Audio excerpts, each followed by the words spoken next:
sikhraba pilot amana flight amabu accident oibadagi kankhiba flight 401 mystery siganu tamlabadi thawai kanbagi damak upay amadi asum laki chahi angkai ni toy mangi wari ni wari ase real oibagi proof kaya lai hairi flight ama fit kaya mathakta pairingai tanjada thokhan ningdaba thodok ama thoktringai mangda karamna mangjawna na accident ama da sikhraba pilot amana alert tawduna flight ado accident oibadagi kankhi haibagi wari ni wari asigi mamimg flight 401 mystery amasung the ghost of flight 401 hain maming jadi 1972 gi December thada Eastern Airlines ki flight tri-seater 318 paiduna satki 180 passenger ni tongkhiba New York tagi Florida gi maikei tamkhibani plane paikhatpa matamda announce tawi seat belt laksin bagi magi wangadaba wanglaba tung passenger da amuk hai toilet ama chatpa yaragani asina chingba masigi tangkak ase yorakre flight normal da pairami wider pai air hostess sing magi seat tagi hogotlaga passenger sing da breakfast serve tawbagi ready tawkhatli Mary Bidder gobi air hostess ama plane gi maning thakba saruk ta satki maduda ka macha malai plane khuding da masilai maduda ising na jingba chana thakna ba stock ni plane dadi phongphong saba food serve tawi cabin asida oven su yawi mathau tarabadi chana thakna ba sahanna air hostess asina piklaba kaduda jangsin baga oven adugi front portion gi glass aduda magi saktam udana nupa magi sak thorakhi TV da thorakpugu Mary Bidder kankhiramni ki ninghanduna thorakhi ngahak ngakchanraga khalli aigi mit ki asoibo imane kaidagi mingsel da atopa mi laktori masi khallaga amuk cabin machadu jangsilli hadak boksu ngasai gi oven gi mingsel aduda nupa tu ui hadak mukti Mary Bidder air hostess ase taseng na kire yang na cabin adudagi thorakhi mapan da phamlami flight engineer more ko banupa air hostess aduna mangon da laklaga wari asitam lakhi madudi aina chana balokhoke changbada oven gi mamimg da nupa magi saktam anirak hanna ure ai kire kaino tori se khangde amuktang changsi wafam asida engineer more thajakhide nokhi okay fare ai ga yenge khanna makoi ani changsili oven gi mang hek yobaga more na yangsili class aduda maduda taseng na nupa magi saktam uki more ki bagloina na khangki mana hairaki oh my god oven gi glass da ulakliba maithong ado engineer more ga khangnaba mini Eastern Airlines asimakta thabak toramba flight engineer Don Repo gi saktamni madi sikhrabani chahi ama mangda aduga flight accident oibadagi sikhibani aduga magi maithong karam laktoriba tasengna ngasai gi Don Repo gi spirit aduna kaino ama haining bagum tabu male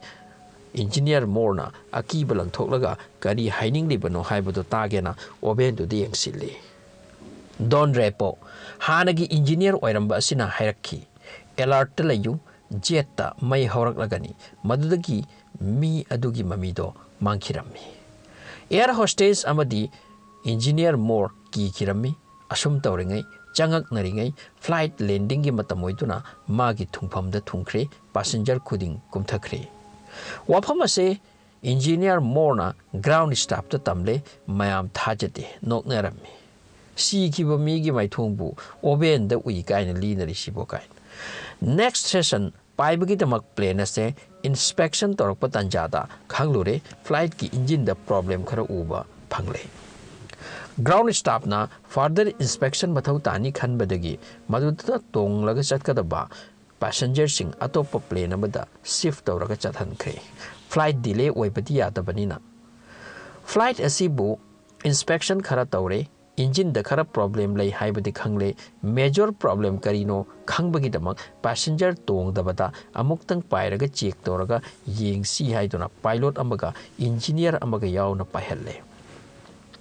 haibagum plane ado atyada mai horaktuna chaklaga tarakre mauda yawpa mkhoi ani sikre engineer more Mary Bider air hostess asina chingbana accident ado mamimg uhokhi makhoina khalli tasengna ngasai oven da sikhraba pilot Don Repo na hairamba wa ado asengbani achumbani karamna masi oibiyabano flight ado inspection taudana karigumba passenger mayam punna puraga satlamlabadi kari thokani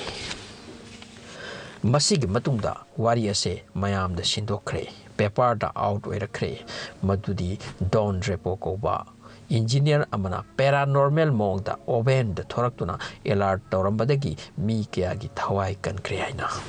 sikhraba mi amana adumda thoraklaga hairamba haibase thajaba wai kharana thajai kharana thajate oikibadi asengbanina Eastern Airlines da wari asida yamna kupna nainarabadagi wafam ase asumna thorakhi